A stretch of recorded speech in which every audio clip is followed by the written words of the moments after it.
You are listening to episode 207 of the Master Your Mind, Business, and Life podcast. It's a true joy when I get to interview someone who I've also had the pleasure of working with. It's an even bigger joy when this person is actively shifting the world. Kelly Meerbott is a renowned successful leader, transformational business coach, leadership and team developer, and speaker and facilitator. She has been transforming America's top CEOs' personnel and professional lives and handcrafted profitable business strategies for thousands of corporations worldwide. Kelly and I discuss everything from how we can bounce back from perceived failures, why we are the masters of our own fate, creating an environment of belonging, and so much more. This episode is brought to you by Spiritually Seeking. When you go to spiritually-seeking.com and enter the promo code PODCAST at checkout, you can save 20% off your order of numerology reports, affirmation cards, card readings, and spiritual life guidance. Head over to spiritually-seeking.com and use the promo code PODCAST. Now, don't forget to show us that you're listening today by taking a screenshot, sharing it on your Instagram stories, tag me in it at MindBizLife, and I'll reshare it. I also love when you slide into my DMs and leave comments and tell me what resonated with you the most in each episode. It serves as great feedback, but also I really enjoy getting to know you better.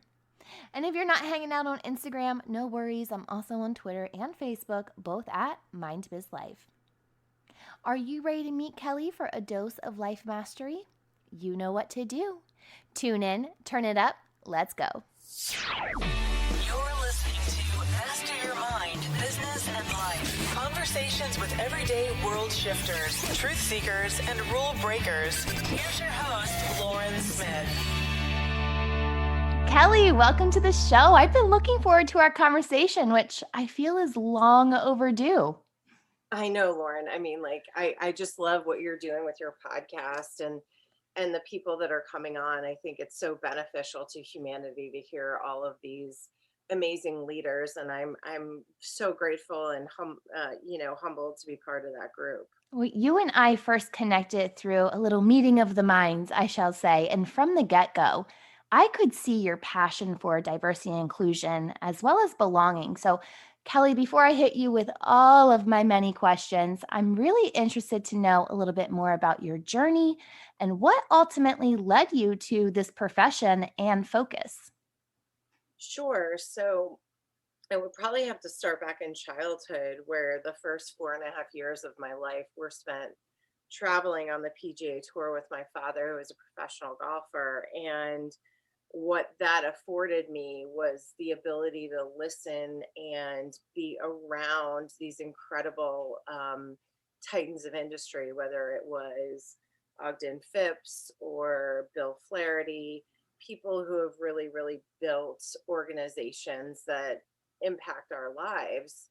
When you're a child around adults, you do a lot of listening. And when you're able to, you ask a lot of questions. So I point back to that point of being around adults enough to really, I hate to say this because it sounds so condescending, but it's really not, is that children were seen and not heard at that point. This was the late 70s. And while that sounds horrible, when you do a lot of listening and a lot of talking, people say things that they may not normally say, which is why, to me, that was a benefit. You know what I mean? Yeah. Because I was around all these people, and when I was quiet, sometimes they would forget I was in the room, and they would talk about things that a 4.5-year-old wouldn't normally be privy to, especially around that kind of leadership. So, and I also think that, those first 4.5 years living out of a suitcase and in and out of hotel rooms really taught me how to be resilient, and it actually taught me the skill of how to fall asleep literally anywhere. Such an important skill, though. Seriously, I don't have that.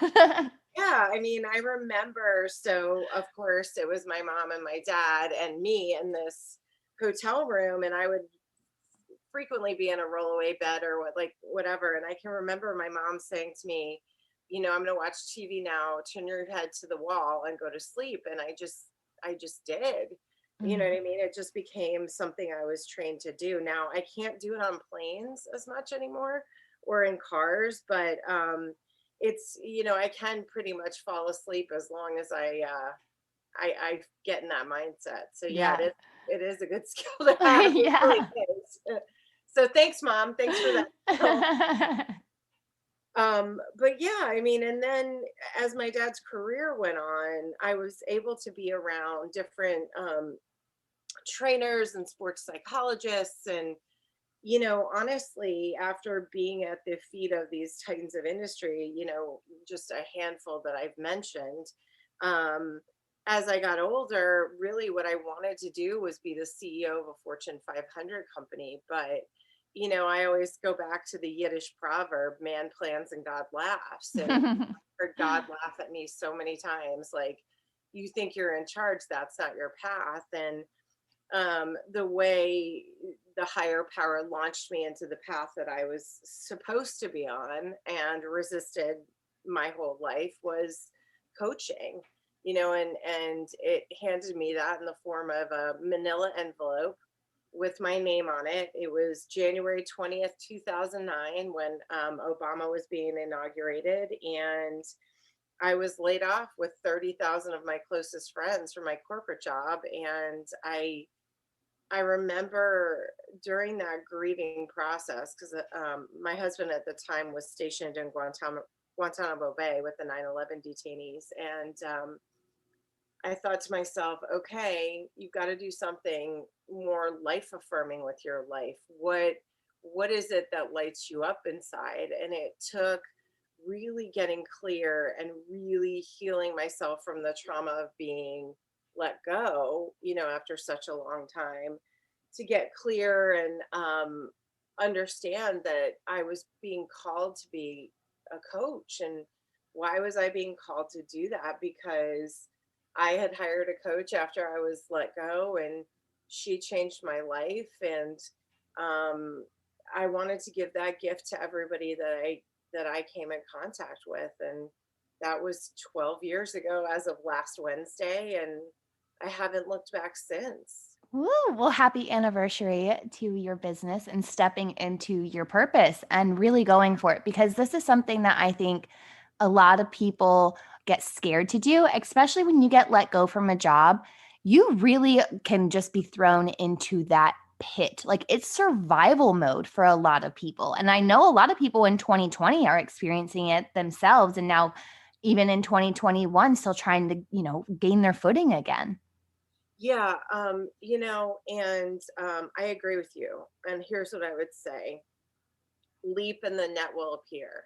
I Mm. mean, I know we've all heard that before, and it's so true. I mean, let's go back. I didn't detail the grieving process. I got handed that envelope. I got walked out of my company like a criminal. And for 7 days, I didn't get up off the couch. I cried. I grieved. I mean, like, you want to talk about wailing, gnashing teeth. Like, I did it all. And it was literally on the seventh day. And I don't mean to be biblical about this, but our golden retriever put her head on my lap and looked at me like, okay, enough is enough. Time to put your big girl pants on. Let's go.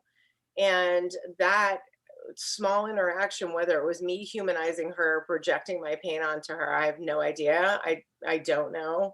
I choose to say that she was communicating to me to get in the shower and take a shower For after. sure. Yeah, I'm gonna go with that one too. Yeah. Yeah, but I remember being in the shower and just taking my time. The shower is actually one of my favorite places to really think and meditate. And I remember this thought coming, like I said before, you need to do something more life affirming with your life. You're meant for better things. You're meant for greater things. And I honestly didn't know what that was until I bought this 12 disc CD set called Mind Shift. And that was from Steve Chandler. Now, you also have to remember this was 2009. So it was the worst recession that we had experienced up until 2020. Right. And, after listening to that CD set, part of what you got was a gift with purchase, which was 90 minutes with this coach. And, I got on the phone with her and she really held up a mirror. I was sitting there in my victimhood, wallowing in it, and she called it out in a not so gentle way, which is what I needed at the moment. And it really woke me up to the fact that I was in control of my life. I was, nobody else was. Despite what the external world tells you, you are in control. You're in control of everything from your thoughts to what your environment is to who's around you. You're all in control. But the great awareness that I had, Lauren, was if I was the problem in my life, I was the solution. Ooh. Which it's like, oh my God, if I'm the problem, then I must be the solution too. So how can I solve that? And literally through my training over, I could probably tell you I've been coaching all my life, just didn't know what it was until I started the business in 2009.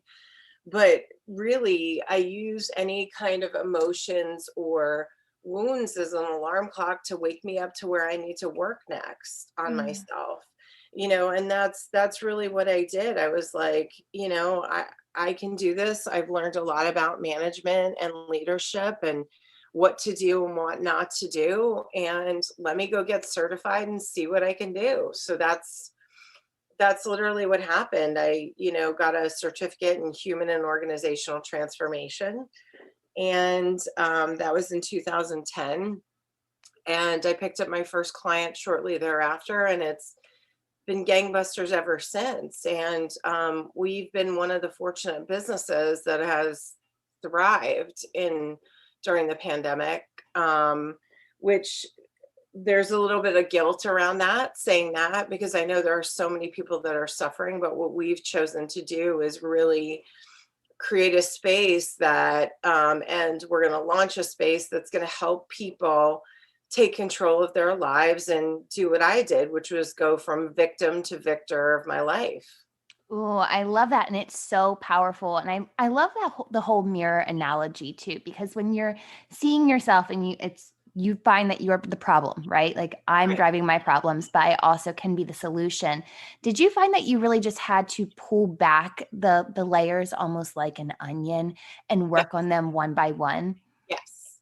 Yeah. Mm. And there's this myth, and I don't know if you've run into it, Lauren, but like you think you're going to get to the bottom of the onion, right? Yeah. No, it's never going to happen. This is a lifelong journey, and sometimes it's generational. I mean, what I always joke about is like every time I peel back the onion, I'm like, okay, put that issue to bed, another one pops up. Yeah. It could even be something that I've buried. Like I remember doing a written meditation on something from when I was 14 years old that I hadn't thought about in 30 years popped up. And I was like, well, I guess that's where we go to work next. Yeah. What does your work look like when something pops up for you and you can see, okay, maybe that's an unresolved trauma, or maybe I need to work through this? What are your personal steps for it, or how do you coach someone to kind of work through this with ease? Yeah, so I always coach from where I come from. So what does that mean? That means that everything I ask my clients to do, I've done myself. So I'll share with you my process, and it's similar to what I walk my clients through, except that my clients really are the curriculum. So when they pivot, I pivot. You know what I mean? Mm. The whole reason I named my company You Loud and Clear is because it's not about me. It's about people getting loud and clear about their purpose and how to create belonging within themselves, and being loud and clear about that. You know what I mean? So in terms of how I do my own work, I mean, I'll give you an example. I was really traumatized by the events at the Capitol, and that trauma I know comes from me not reporting the three men that sexually assaulted me and when I was 19. I know I have a lot of energy in me about accountability, and it comes from that. It stems from that. So I know that, right? Mm. And what I usually do is I sit with it, I feel it, I allow myself to feel it for about 24 hours, because here's what I know from my work and my work with executives and military members, etc. The number one thing people are most afraid of is feeling their feelings. The number Ooh, one thing. wow. And what we know about feelings or emotions is their energy in motion, right? So from start to finish, when that energy starts, it takes about 90 seconds unless we interrupt, suppress, or repress it, right? So, with the Capitol, what I did was I sat there and, I got angry, I got defensive. I felt it all. And then I started thinking, okay, how did we get here? How do Mm, we understand this? Like, what is the motivating factor behind this? Why did these people become the way they were? What was it? And as I started looking at it, I realized that the same process was used for creating cults or creating, religious jihads or that kind of thing. Well, why do people join those groups? Gangs, that's another one, gangs. Or if you look at people like, and I hate to say this, but Jeffrey Epstein, there's a pattern in how they choose these people. And right. typically it's because they're feeling like they don't belong.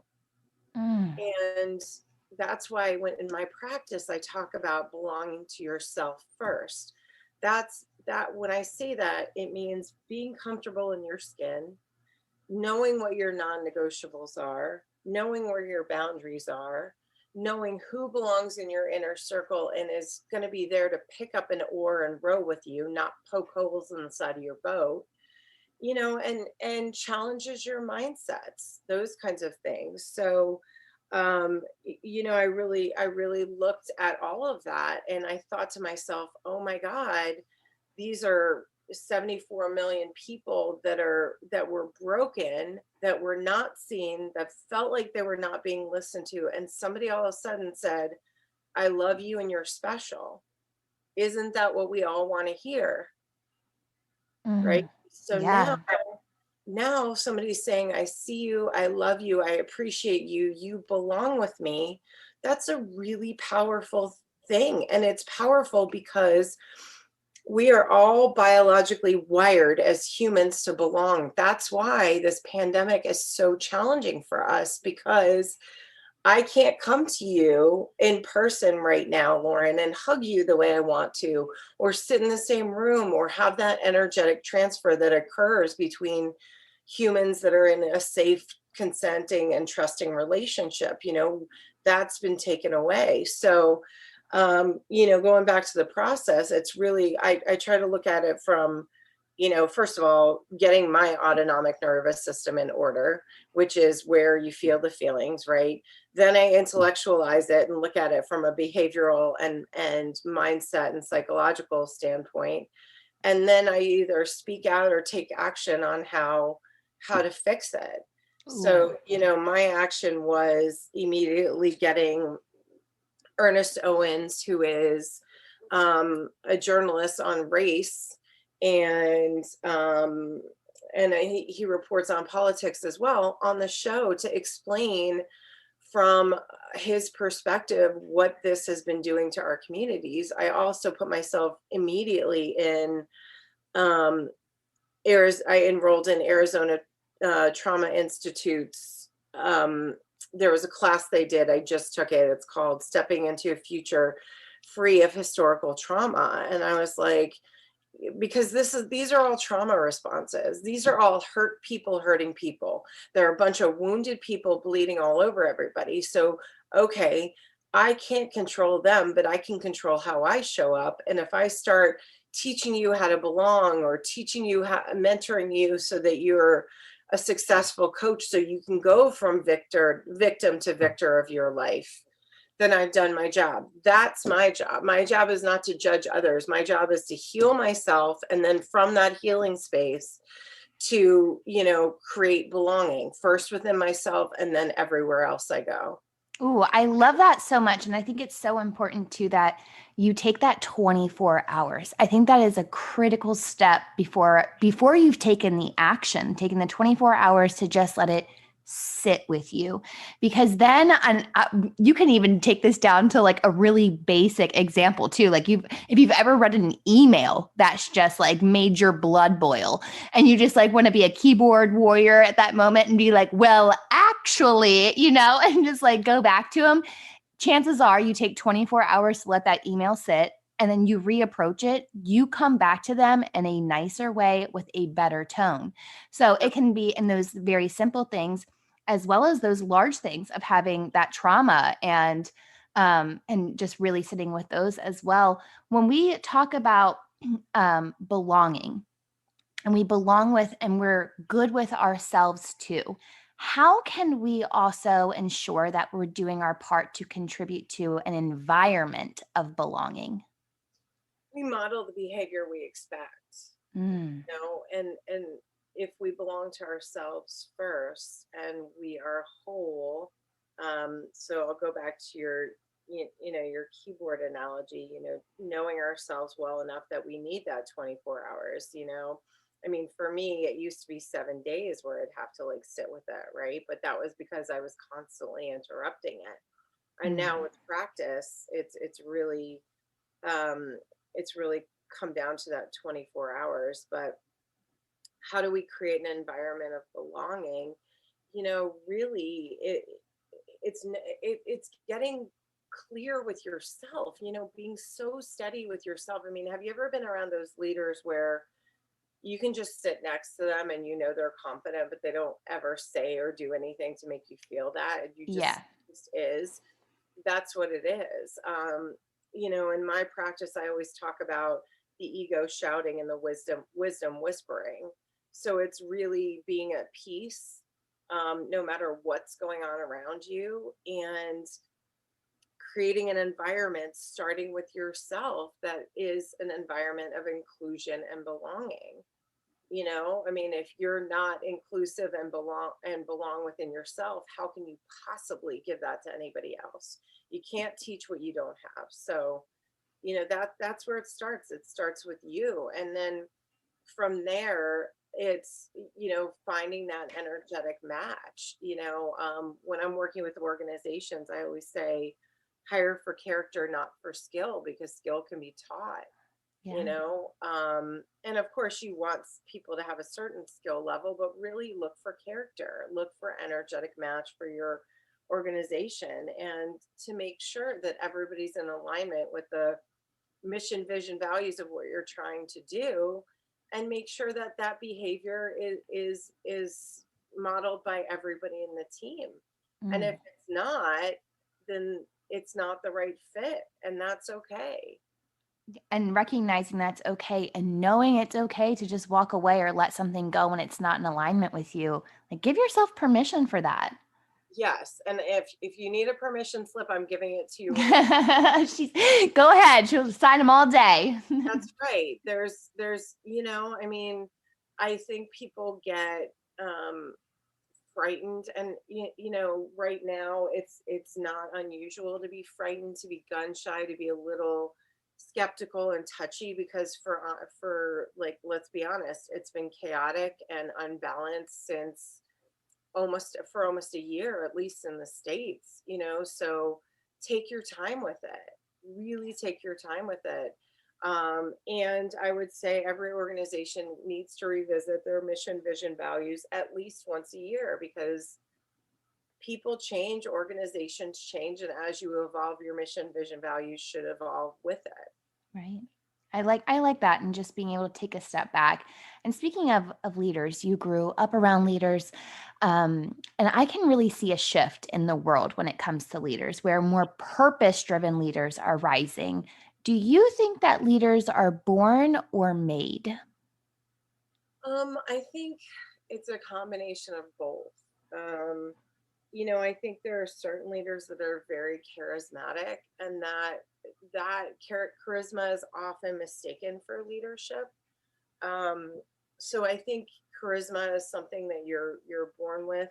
In terms of leading, I mean, if we look at psychology, babies are born with two things when they come into the world, and they're fears. They're born with the fear of falling and the fear of loud noises. Everything else in their lives is learned, everything. So, where did I learn to be a leader? Well, by the time you're 6, your personality is set. And if the first 4.5 years of my life were spent talking to these industry leaders, I was made to do that. I was taught to do that. So I think everybody has the ability to be a leader. You just have to find that connection point for you. For me, it was belonging, because there have been so many times in my life when I felt like I was excluded or felt like I was left out. And it's the worst feeling in the world. And I never wanted anybody else to feel that pain. Or if they did, I wanted to help them figure out how to heal themselves from it, which is where the belonging came from. I mean, even after I stopped traveling with my dad on the PGA Tour, my parents, going to kindergarten at 5 after spending my first 4 years of life with adults was a real challenge, because I Right. didn't belong with other 5-year-olds. I didn't know how to communicate with them. That was the first incident of not belonging, and it's such a lonely feeling, and it's very isolating. So to go back to your initial question, are leaders born or made? I think it's a combination of both. I think some of the great leaders um are born with that certain it factor. You know what I mean? Yeah. I think tactically anybody can be a leader, but I think the new sets of skills that we need moving forward are compassion, empathy, belonging, and love. And I don't mean love in the romantic sense. I mean love that's, that kindness and equity and belonging and inclusivity come from. Mm. I like that so much. And I know there's probably people listening right now, and they're agreeing, they're shaking their heads with everything you said. Like, yep, I feel you on every level. And they are a coach themselves. And maybe they're feeling stagnant, or they just aren't growing in the way that they are. You had mentioned that you got a coach. Where else is there value in being a coach and also having a coach yourself? Well, I always say, like I said to you before, I don't ask my clients to do anything I haven't done before. And like, coaching is so experiential. It is so experiential. And if you haven't experienced it, how can you speak to it?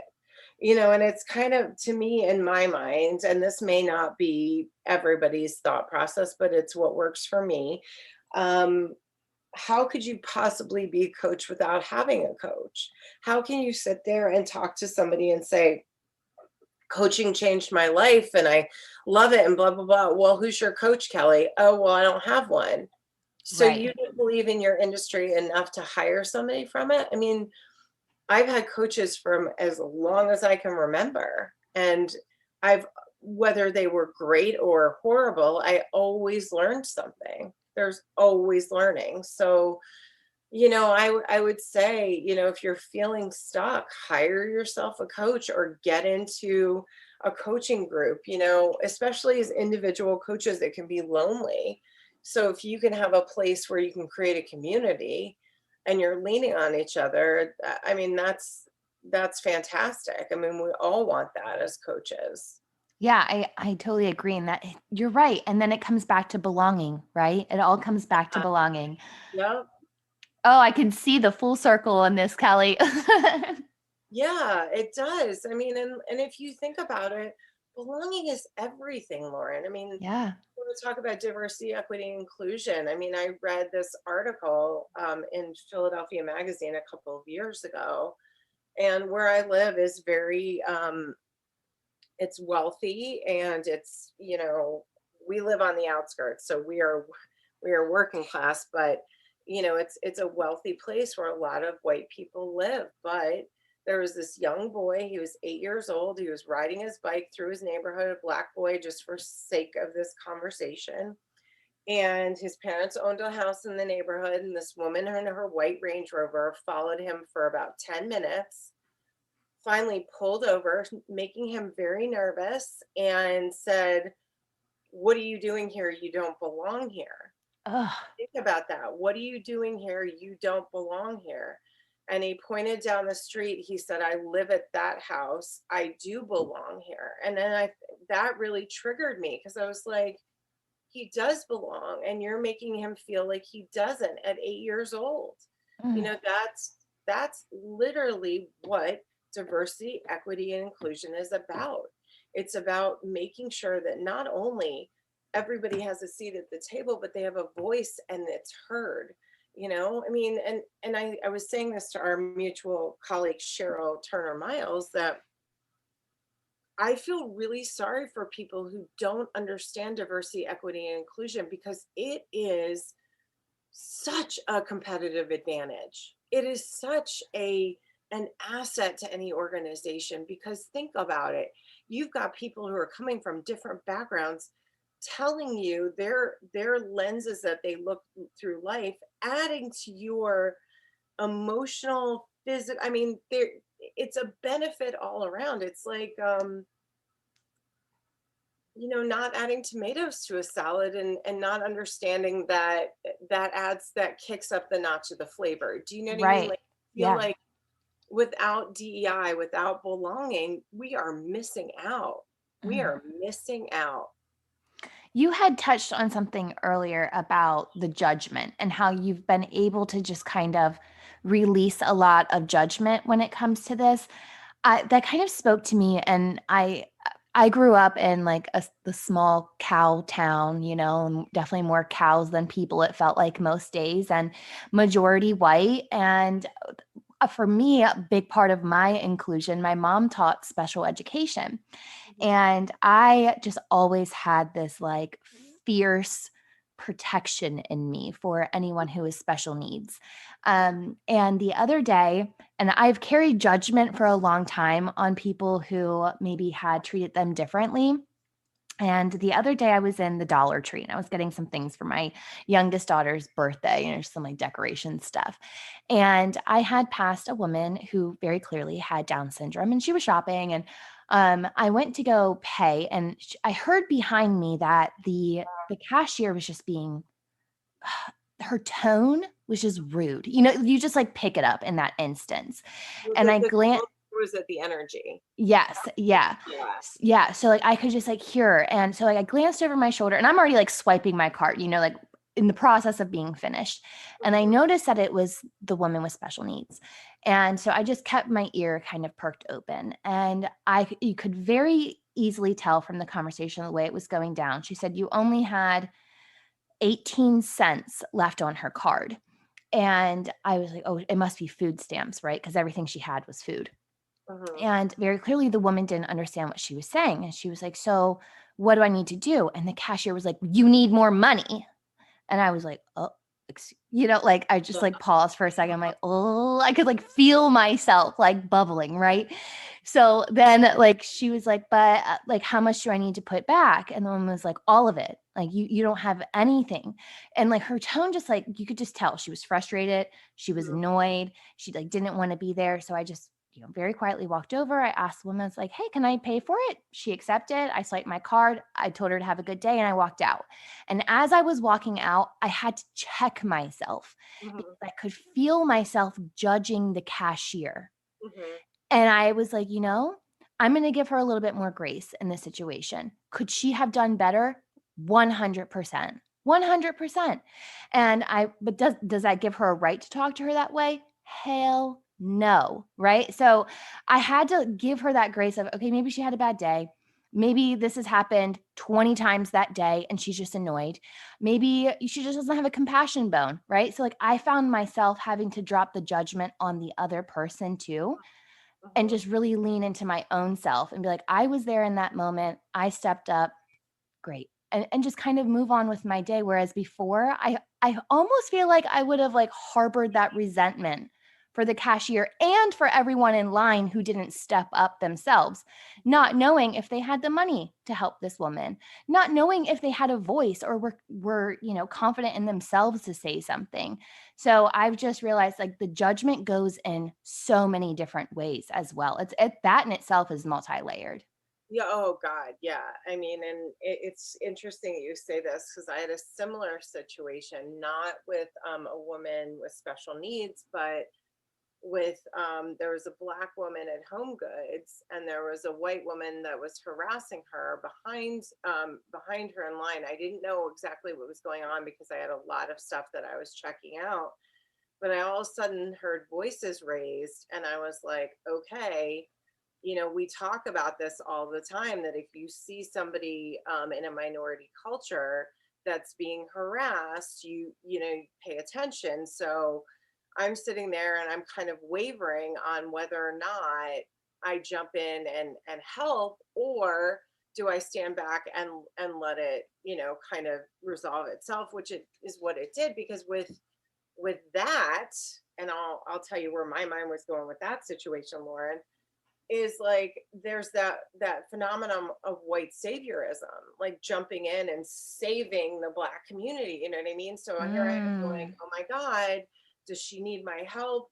Do I need to see something, say something, or am I jumping in and saving her? I mean, it's this whole dialogue that I'm having with myself, and it ended up resolving itself, but I was still aware of what was going on. And I think I think for you and for me, it's not only the judgment, but it's the awareness. Because once you see it, you can't unsee it. You know what I mean? Right. Like, to your point, I think you handled it beautifully, and you talk about creating an atmosphere of inclusion and belonging. You did that. You did that by stepping over, asking permission, and then paying for her. You know what I mean? That's an act of kindness. That's a radical act of love. You know what I mean? And it's even more loving because you didn't scold the cashier. We don't know what was going on with her. We may never know. Right. You don't know if maybe she had a sister that was an adult with special needs, and they died this tragic death, and seeing this person triggers them. You know what I mean? We don't know. You have no way of knowing. So what can you do? What was in your control? What was in your control was how you showed up, and you showed up, and you showed up in a loving way. I mean, I I I don't think I would have done anything different. But Yeah. I do get what you mean, because I felt that judgment against the white woman who was harassing this black woman. I was like, Jesus Christ, here I am doing all this hard work as a white woman, and people like you out there are ruining it. Stop. What Yeah. are you doing? Yes. Yeah, that's it. And then you're like, it's so hard to then just like lift them up in love. And Dr. Dawson Church, neuroscientist, who he has an amazing book I think you love. I'll refer it to you later. But he was saying that, even with your biggest enemy, to put them in your meditation and to really just like wrap them in love. Like it may take you a year, it may take you 5 years to get to that point, but like it's always within you more than the other person, and your ability to love them and just see past all of the ugly that they're portraying, and just know that 99% of the time there's a really good soul in there that's hurting, has trauma, needs a friend, needs to belong, is aching to belong. Yeah. I mean, and I always think about um Don Miguel Ruiz's book, The Four Agreements, where he talks about not taking anything personally, that anything that anybody does or says is not because of you, it's their own inner world. I mean, and let's not to make this political, but if you've seen some of the people that were diehard supporters of our former president, they're all in tears, and they're like, where are you? You've left us. What are we going to do? Oh my God, come save us. And this is what I've been worrying about. You know what I mean? When we realized that this rhetoric was all lies, which I knew from the beginning because I met him and I've had some interactions with him in 2004, so I kind of know what kind of person he is. Plus my family's originally from New York, so we've had kind of history of him. But to say that you were going to lead this group and then all of a sudden desert them, imagine that kind of betrayal after you put your faith in that human. You know what I mean? It's just it's heartbreaking. And like that's when we really need to set aside the judgment and you know invite them back into a relationship and understand. You said something about loving somebody, right? And your pastor and wrapping them in light, and I agree with that. But I think there's a distinction we need to make. You can love somebody without having to like them. Oh, yeah. Yeah. So like I love my father, I love him, but I don't like some of his racist rhetoric. Mm, I can that's still huge. love him, but I don't like that behavior and I won't let it slide. Do you know what I mean? It's not one or the other. It's not mutually exclusive. And I think part of the problem, and I'm going to get a little heady here, is the system that you and I were born into as white people. The system of white supremacy has conditioned us in an either or kind of way, meaning it's either black or white and there's no room for spectrum. Well, we know that, let's use autism or even special needs. There's a spectrum there. Right. So why is it a spectrum for that? But this has to be either or. You either love somebody or hate somebody. Well, no, that's not true. You can love somebody but not like their behavior and not like how they show up. You Right. still love them. Yeah. Yeah, and on the same thing as you can absolutely set your boundaries like you just said, knowing yourself so well that you can love that person, but when they say something that you don't agree with and at your core is just wrong, you can then use your voice and in a loving way too be like, "Hey, no, this isn't going to fly here," and stand up for what you believe in. Yeah. And here's the thing. There are people dying in the streets to belong. They are literally losing their lives in order to belong. We can sit with our feelings of discomfort for a little bit in order to make this world a better place. Think about that. You can survive your challenging feelings. Meanwhile, people are sacrificing their lives. It's like, can you feel shitty for 5 minutes? Mm, Yeah, I can survive that versus somebody losing their life. You know what I mean? It's like, think about that. And the more we heal ourselves, the more we heal our own wounds, the less we're bleeding all over everybody else. That's what I saw with this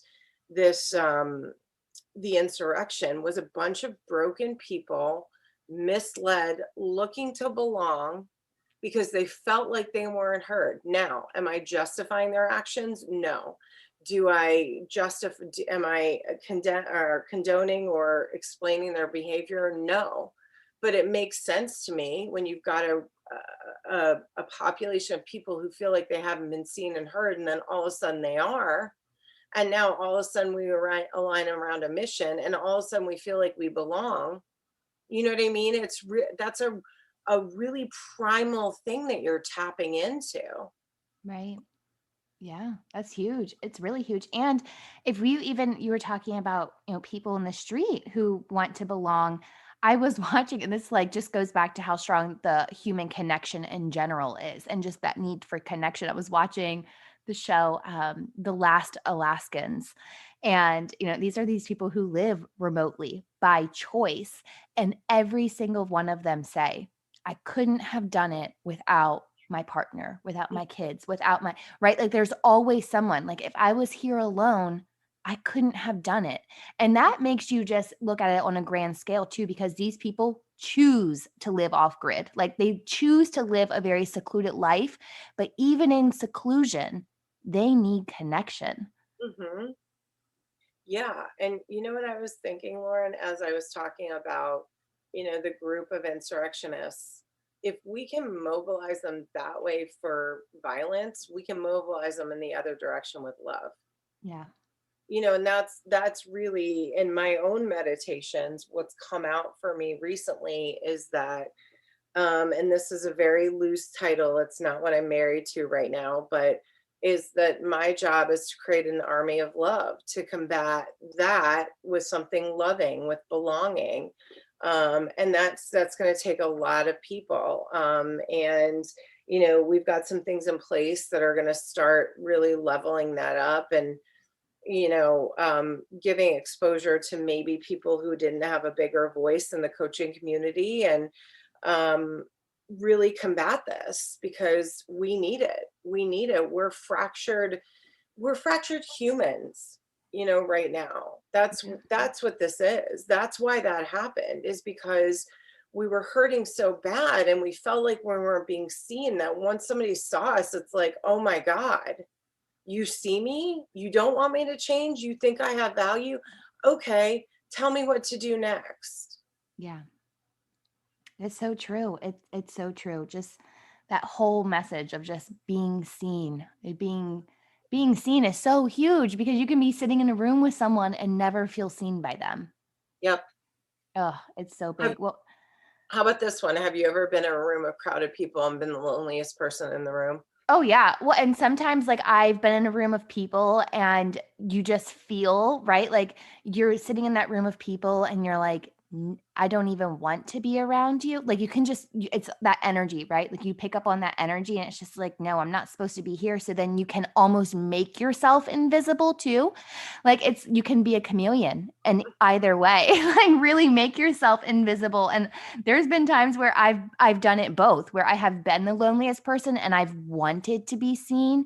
And then those other times where I have chosen to not want to be seen because it didn't align with me. 100%. I've been there too, and for what you do, which is you do so beautifully, and what I do, it's important for us to have that experiential, energetic imprint on our hearts and souls for when we do our work. You know what I mean? Like, I always go back to that 5-year-old little girl in kindergarten feeling like she didn't belong, or that little boy riding his bike through his neighborhood, being made to feel like he didn't belong, Mm. or some close friends of mine who have to have those hard conversations with their Black sons because they're going out in the world and there are people out there that have been trained to make them feel like they don't belong. Well, what can I do? Right? If I'm the problem, I'm the solution. Well, my solution is, one, creating an army or military of love to combat this, and which will be filled with different kinds of healers and coaches and whoever wants to join the cause. And then the second piece is mentoring great coaches out there to make sure that their work is being spotlighted and showcased, and that they're not just surviving in their profession, they're thriving. Mm, I love it. And I love this mission you're on. And Kelly, I know you have so much more to offer and share with our audience who probably wants to join your army of love. So, where can they go to connect with you further? Sure. So they can go to one of two websites. So it's Kelly Meerbott, KELLYMEERBOTT.com, or youloudandclear.com, and that's all spelled out. So it's YOULOUDANDCLEAR.com. And then I am literally all over social media. So the only unless you tell me to, Lauren, the only channel I am not on is TikTok. Nah, don't do it. We don't need TikTok. I definitely, and Lauren, for all of you that don't know, is an incredible social media. I mean, she's just incredible at everything she does, but she has agreed to help us with social media. And yeah, when she did our audit, I was like, please don't say I have to be on TikTok. Please don't. I don't even want to be on TikTok, Kelly. So I don't even get it. And my husband's like, don't worry about it. It's not something for you. So, no. but you can find me anywhere. You can find me on LinkedIn, Instagram, Twitter, Pinterest, and we have a business page on Facebook. Awesome. Well, I'll be sure to link all of those in this week's episode notes so our audience can go click and find you directly. Kelly, you are doing such important work in the world. You are a purpose-driven leader and a true world shifter. Thank you so much for joining me today. Thank you, Lauren. Thanks for having me. And, to your audience, love yourselves enough so that you can spread that love to others. Kelly is a powerhouse and a true world shifter. I've linked Kelly's website and social media channels on this week's episode notes found on mindbizlife.com. If you enjoyed today's episode, share it with a friend and be sure to give the podcast a 5-star rating and review on Apple Podcasts or wherever it is that you tune in and turn it up. I'm back on Friday for another episode of Fuel Your Life Friday, but until then, remember, every level of life is an opportunity to grow. Be well, my friend.